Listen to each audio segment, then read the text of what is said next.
So let's see what the answers are. Biological relatives share traits and DNA. Now, biological relatives and traits can be organized using a particular kind of graphical representation called a pedigree. And we use them a lot in this lesson. There are three main types of inheritance patterns that we learned about. There's the autosomal inheritance pattern, there's the sex-linked inheritance pattern, and there's the maternal inheritance pattern. Now, the autosomal inheritance pattern is characterized by alleles located on autosomes. The sex-linked inheritance pattern is characterized by alleles on sex chromosomes, and the maternal inheritance pattern is characterized by alleles on the mitochondrial chromosome. You can learn about autosomes, sex chromosomes, and the mitochondrial chromosome to refresh yourself if you need it back in lesson 2. Now let's come back and focus on traits and alleles. Traits result from combinations of alleles. Now, where do these arise from? But our phenotype represents traits. It's the composite of observable traits.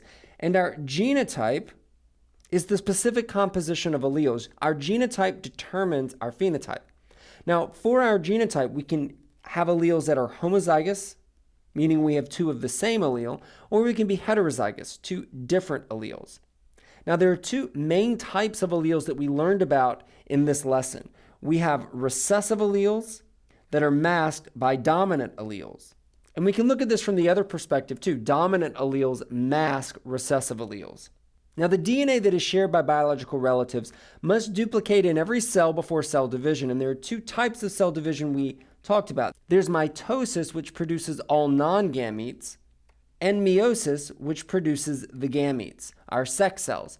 Now, non-gametes have 46 chromosomes, whereas gametes only have 23 chromosomes, half as many.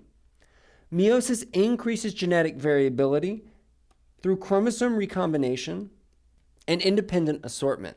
But overall genetic variability can be diminished by inbreeding.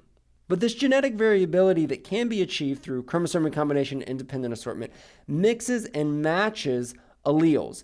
And we first learned about alleles in lessons 3 and 4, but we're about to learn a lot more about alleles and where they originate from through mutations in lesson 6.